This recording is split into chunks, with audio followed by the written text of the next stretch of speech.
Boa noite, igreja, graça e paz.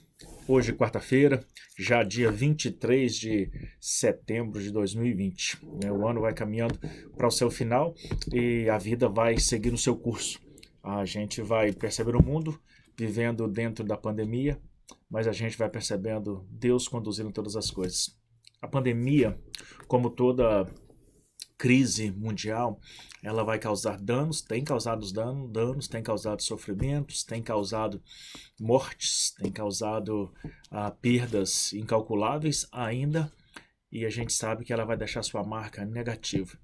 Mas há um processo de transformação também que vai acontecendo, e a gente precisa assimilar esse processo de transformação para que a gente possa, então, acompanhar a o correr da vida, o decorrer da vida, sabendo que Deus tem todas as coisas sob o seu controle. Nada acontece sem que Deus já saiba. E a nossa confiança, a nossa esperança é essa. Deus está no controle. Não importa o tamanho do temporal. Deus está sempre presente. E essa é a nossa força, né? Quero convidar você a abrir aí sua Bíblia no livro de Eclesiastes vem depois. Primeiro, então, em Lamentações, capítulo 3. Vamos começar com o livro de Lamentações. Você vai ter lá Isaías, Jeremias e depois Lamentações. No capítulo 3, eu quero ler com vocês os versículos 22 a 24, né? Para que nós possamos, nessa quarta-feira, reforçar a nossa fé, renovar a nossa energia, a nossa esperança no Senhor. As misericórdias do Senhor são a causa de não sermos consumidos, porque as suas misericórdias não têm fim.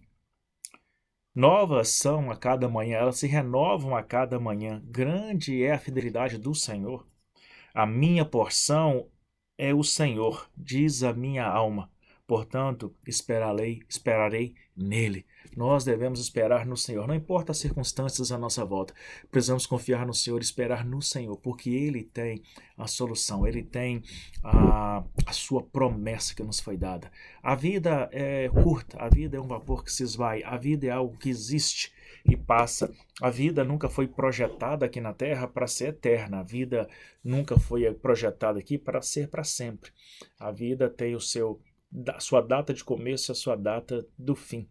E a gente vai vivendo nesse período, não é? E já já eu e você vamos estar diante de Deus quando tudo estiver consumado, o mundo todo consumado, quando Deus vai nos colocar para viver no mundo melhor, ou quando a minha vida acabar, a sua vida acabar. A nossa vida pode acabar a qualquer momento.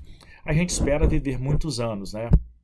Eu já vivi quase meio século e eu espero chegar bem perto de um século, porque eu tenho aprendido tanto nesse primeiro século que eu preciso usar esse aprendizado do primeiro século para o segundo, desse primeiro metade do século, desculpa, para a segunda metade do século. Tudo que eu aprendi até aqui eu preciso aplicar, eu preciso ter muitos anos de vida para poder aplicar tudo o que eu tenho aprendido. E a gente vai aprendendo. A palavra de Deus fala que aquele que começou em nós a boa obra vai aperfeiçoá-la, e Deus vai nos aperfeiçoando, né? Hoje de manhã eu li uma notícia de que lá na Rússia prenderam um Jesus, né, que já tem cerca de 30 anos. Ele prega que é a encarnação de Jesus, mas também prega que Jesus não é filho de Deus, Jesus não é Deus. Então já tem mais de 3 décadas que ele engana o povo lá, e ele foi preso por outras razões, coisas que têm a ver com extorsão financeira, etc. e tal. Mas é um falso Cristo. E eu toquei nesse ponto para dizer que Jesus avisou que pessoas assim se levantariam, né? Novas pessoas assim, com pregações assim, novas crenças também se levantariam, e a gente precisa entender os movimentos que acontecem à nossa volta para que a gente saiba se posicionar. É fundamental conhecer a palavra de Deus. O desconhecimento da palavra de Deus nos leva a tomar decisões erradas. O desconhecimento da palavra de Deus nos leva a entrar por caminhos errados, a dar ouvidos a conselhos e a doutrinas erradas. É de suma importância que você conheça a palavra de Deus para conhecer o Deus a quem você serve, não é? Então, nós precisamos conhecer a palavra de Deus. No texto de hoje, particularmente, a palavra nos ensina que as misericórdias do Senhor se renovam a cada manhã, e ela é a razão pela qual nós não somos consumidos, nós não somos destruídos. Eu sempre digo para você, da nossa igreja, que nós vivemos uma batalha todo dia, né? Todo dia a gente tem que fazer escolhas e a gente precisa escolher da maneira correta, a gente precisa escolher sempre o bem, a gente precisa sempre escolher a Cristo. Há uma luta no mundo físico e há uma luta também no mundo espiritual, e essa batalha do mundo espiritual ela é um pouco mais difícil porque ela acontece dentro da nossa mente, não é?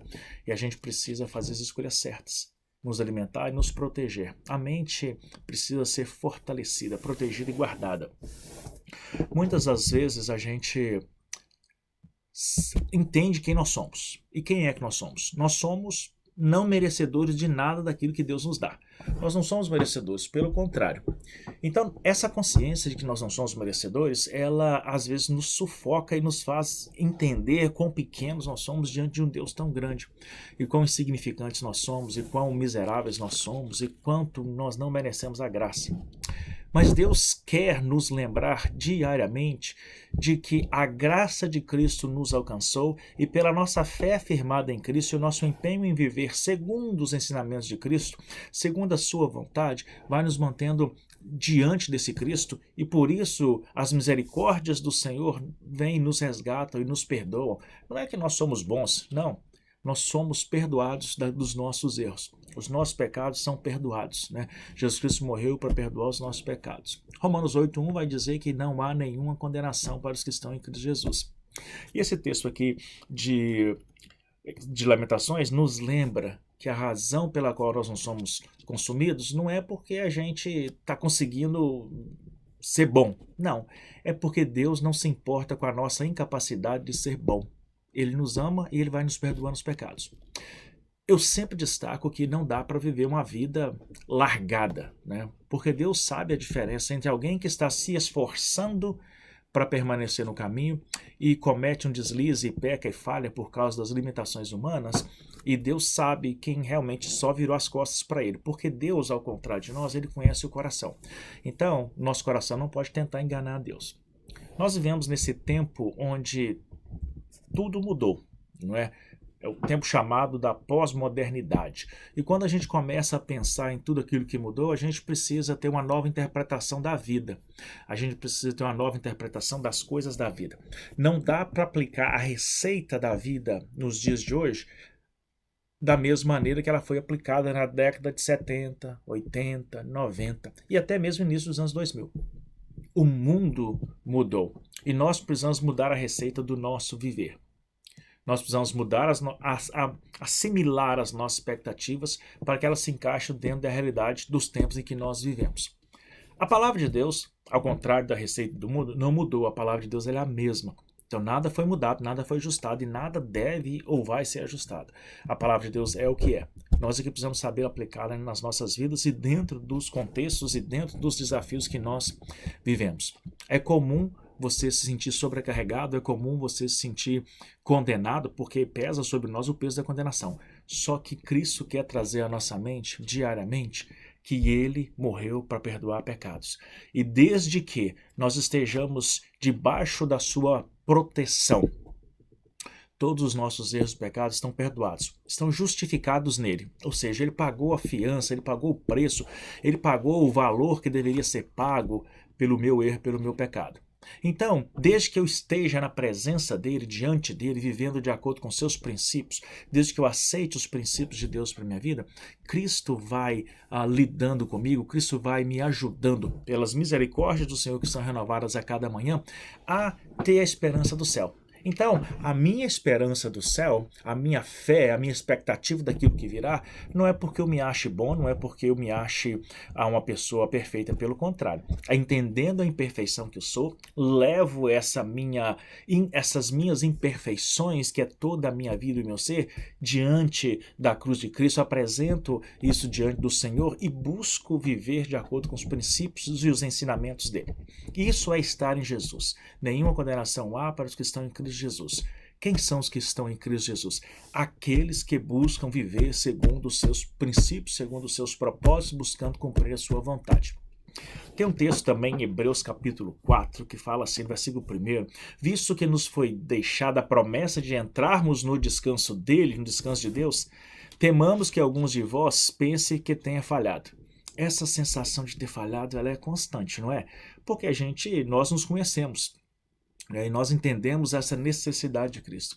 E é importante entender essa necessidade. Essa consciência de que eu sou inadequado para o céu é o que vai me manter humilde e em estado de humilhação debaixo da potente mão do Senhor. E Ele é quem vai me exaltar. Não por meu merecimento, mas pelo amor dEle. E porque as misericórdias dEle se renovam a cada manhã. O meu desafio, o seu desafio é manter a nossa fé viva através da leitura da palavra, do estudo da palavra, da oração, da comunhão com os irmãos na igreja, para o fortalecimento do corpo de Cristo, entendendo que aquele que começou em nós a boa obra, a aperfeiçoará. Que nós possamos, fortalecidos no Senhor, seguir assim, rumo àquilo que Ele tem preparado para nós. Que o Senhor te abençoe, que Ele fortaleça a sua fé, que o seu coração se encha de esperança. No nome do Senhor Jesus. Até domingo.